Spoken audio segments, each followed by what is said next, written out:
you. Thank you so much. I'm from Manifest University. Up next, we have Rachel. She has on her phone.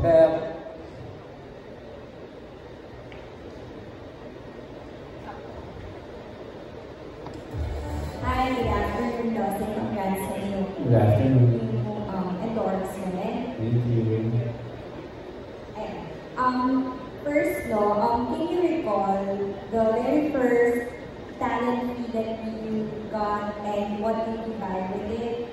And now that you're being blessed with more opportunities, siguro how are you handling your finances? Wow, good question din ha. Wait lang, isipin mo na. Yung talent fee, for sure, yung talent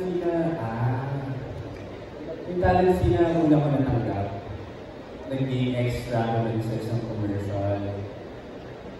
Ang talent fee ko lang yun parang nasa 3-5 ata pesos. Bata pa ako nito. Tapos ginawa ko, pinambili ko siya ng second hand na sapatos. Tapos nilinis ko. Tapos pinenta ko ng mga 8,000 ata. Wow! Business-minded. Very business-minded. Entrepreneur, actor, total charmer. Hindi yung ginawa ko. Kasi, yung 3-5 dati, malaki na yan pero hindi siya mabilis kitain. So, gumawa ka ng paraan para mag-ito. So, yun yung ginawa ko. Tapos now, may madaming blessings nga.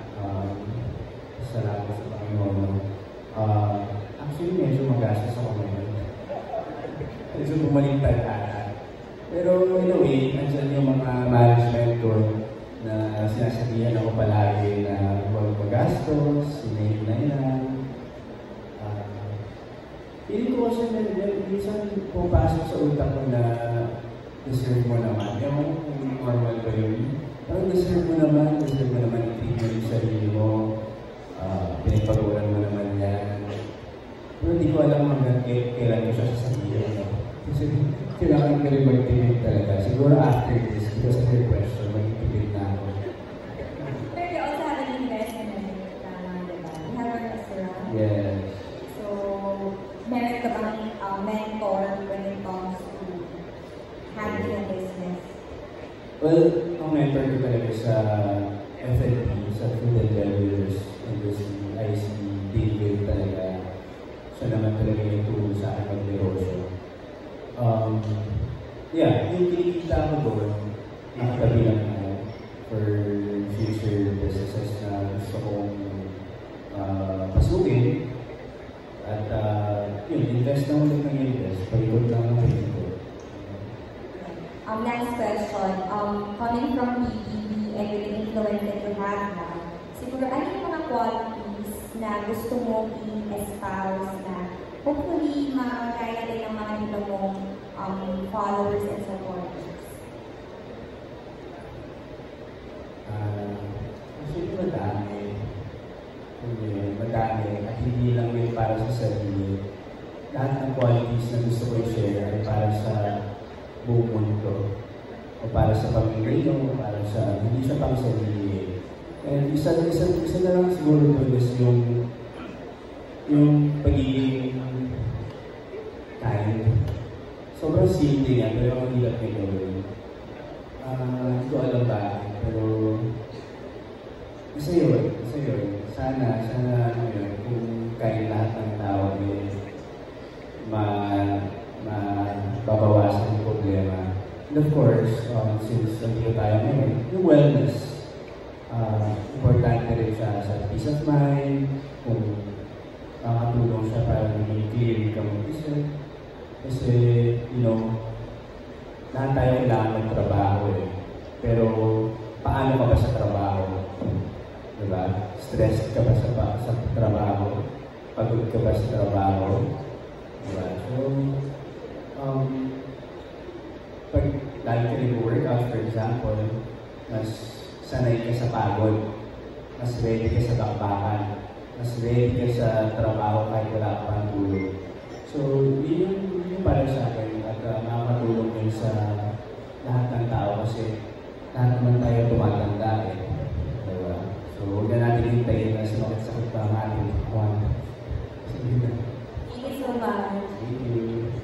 Thank you so much. Again, that was from Pep. Up next, we have Bobby Catania from Manila Bulletin. Robert Quintin from the Manila Bulletin. Sorry lang namin kay Pauline and Quintin and Dustin. Kay Stephen ko lang yung story. Posible po ba na umabot yung partnership sa paggawa ng like movies dahil under one entertainment yung partnership ng Nino and Dustin? Yes, definitely. Pero hindi ko umabot na po ba? Nag-usap na nga kami eh. Very details too.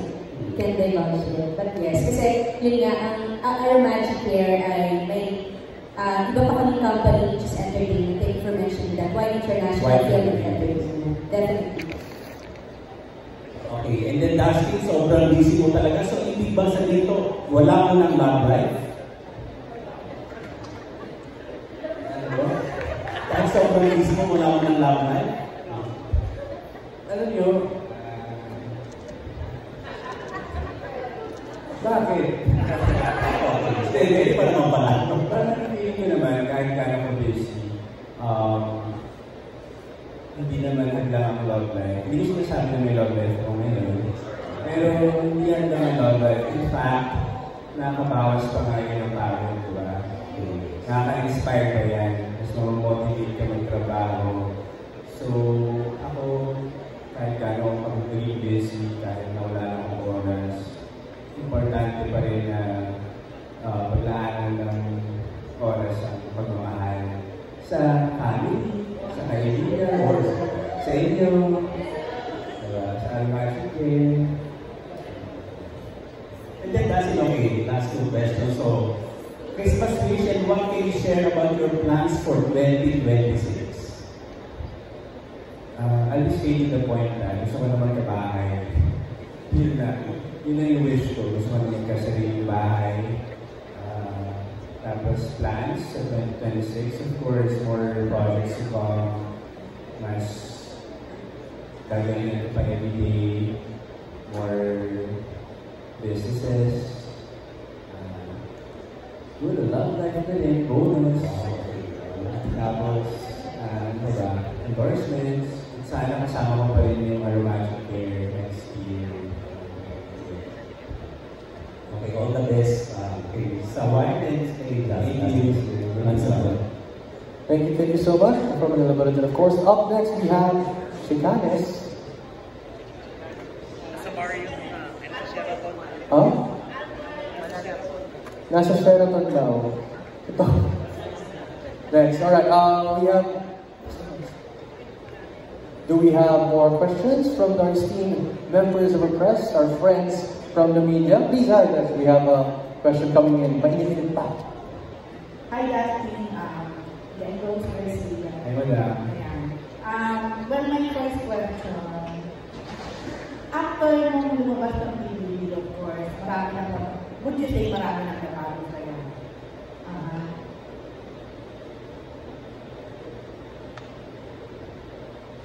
Madami na bang nagbago sa akin? Madami na nagbago sa akin, especially sa workload. Pero madami sa nag-iisip ko, kahit na ang daming demands or ang daming mga kailangan kong gawin, hindi talaga mababago kung sino ka talaga, kahit anong gawin mo. So, to answer that question, yes, madami nagbago in terms of blessings. Pero kung sino talaga ako, hindi ko talaga siya kaya gawin. Yeah. Okay. During the time na nasa PBB ka, of course, maraming mga comment, iba-ibang comment. Nung paglabas mo, nabasa mo, most likely mga doon. Meron ba doon na parang may conscious effort ka na pag-movement, ay nakabi mo kanila, hindi mo ba bago na parang comment nila na ay, ito ayaw may nothing or something. Siguro, yung pumasok sa isip ko ngayon, madam, yung pagiging seryoso ko sa buhay. Kasi maaga rin kasi ako naging seryoso dahil Tapos, nagdadala ko siya sa industriya. So, ngayon, honestly, natutunan ko paano maging light, paano enjoy, paano maging happy. So, ayun lang. Lagi kanina nga pag-usapan namin ni Sir Charlie, may mga problema darating, may mga issues na may tao. Pero, nasa sa'yo yan, paano mo i-handle. So, siguro ayun lang. Yun ang inabago ko kung paano ko mas papatagtagan yung mindset ko. Ito naman, konting pakilala. Kasi kung kayo na nasa loob kayo, ako personally, na-assumera na ako. Na-assume ko na kayo na talaga nandiyan ka. So, ngayon, can you tell us, ano na talaga ang totoong status sa inyo dalawa? Honestly, kung sa bahay kami ni Kuya, kung sino kami doon, hanggang ngayon, ganun pa rin naman kami. Wala naman nagbago. Very lucky, honestly, na walang nagbago. At kasi, di ba, marami nagsasabi, paglabas, nag-iiba na yung dynamics, nag-iiba na yung pakisama, paano kayo. Kami hindi. Mas happy kami na, mas mature, mas lumawak yung mundo namin. Sa bahay ni Kuya, mas hindi kami mundo. Ngayon, mas close ba kayo ngayon? Sorry? Mas close kayo ngayon? Oo naman, super close. Lalo na trabaho rin kami. Hindi lang naman kami as Dustin and Bianca, yung mga roles din, yung mga projects din kami na tinatrabaho. So, mas may label na ba ngayon? Secret. Wala ka. Pero it looks like in love ka talaga. Saan? Sa work? Hindi lang sa work. Mukhang in love ka naman talaga. Sabi mo nga, ano yung kasama?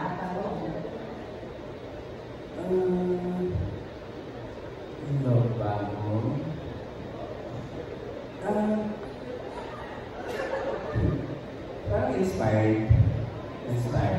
Awareness. Paano mo ka sumagot, ha? Bago-bago daw. Sabi ni Jay.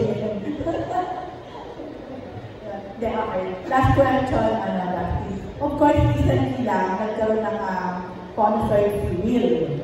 And now, ito yung announcement na you will also have acting experience.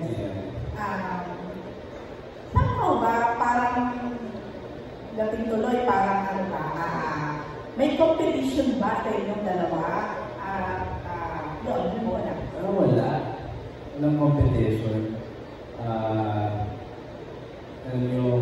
May sarili siyang career. May sarili ng career. At itong fan meet na to, hindi siya concert. It is an experience, a one-of-a-kind experience. Parang siyang fan meet lang. Parang siyang more like interaction. An exclusive date with you, actually. Yeah. Parang mga Korean actor na nagpa-fan. Yes, parang gano'n. So, opa ako ngayon.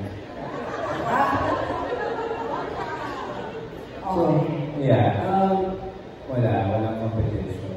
Straightforward, walang competition. Walang competition that you will in terms of career and love life. Wala. Okay. At least malinaw, di ba? Yes. Thank you, Dustin, and congratulations. Congratulations for the ministry. Yeah. Next question will come from Alan John. Yes. Gusto ko yung nabiglang magsagot niya, Dustin, no? Parang lumanay. Dustin, ang title ng fan meet mo, Destiny, naniniwala ka ba sa Destiny? At sa tingin mo ba, parang natagpuan mo na yung Destiny mo na yan? Or nandun lang sa tabi-tabi? Ganyan. Tingin dun lang sa tabi-tabi. Uy? Dito. So, na-meet mo na si Destiny? Na-meet mo na yung Destiny mo? Na-meet mo na po ba?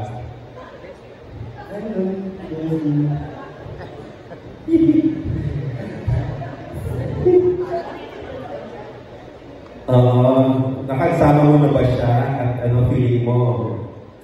yung magiging destiny mo? Nakasama ko na ba siya? Oo. Yung destiny ko? Oo. Hindi ako makatakas Oo, pinupush lang namin. Sige, sagutin mo yan hanggang makakaya mo. Pwede, siguro. Nakasama ko siya. Destiny, baka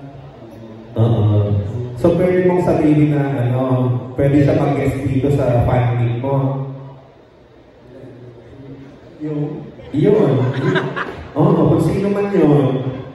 Hindi, ang destiny para sa akin is itong Arimasi kay Canada. Ayan. Palakpakan mo lang. Ayan tayo. Para dyan. Ayan tayo eh. Ito talaga kasi, again, matagal na akong advocate nga ng wellness. So, biglang dumating itong Arimasi care na, wow! Wow! Ito na lang. Kasi yan, alam namin may mga talent ka naman, di ba? Like, nakikita namin mga videos mo na sumasayaw-sayaw ka, nakakasayaw ka naman. So, dito, ano mga paandar ang gagawin mo sa Dusty New Experience? Magsasayaw ka ba? Tapos kakanta ka rin kahit konti? Kasi yung mga OPA naman, nag-perform din naman. Oo. Kasi ako yung pinaplano namin yan kung saan magiging masaya talaga yung family o yung Dusty New Experience. So kung kailangan kong sumayaw, siyempre, pagkatrabahuan natin yan. Kung kailangan kong kumanta, mamaya mag-workshop naman ng singing. Tapos, madami pang surprises, hindi lang performance, madami. More of interactions talaga siya with people I love, supporters natin. Yay! Congrats, Dusty! Thank you. All right. We have questions. More questions? One more. Going. And I think we can close the floor for Q&A. Guys, can we give a big round of applause to Dustin for answering those questions? Kanina habang pinapanood kita ko sa Charlie, sabi ko, tutulungan natin, kaya niya. And true enough, kinaya niya sagutin ang bawat isa sa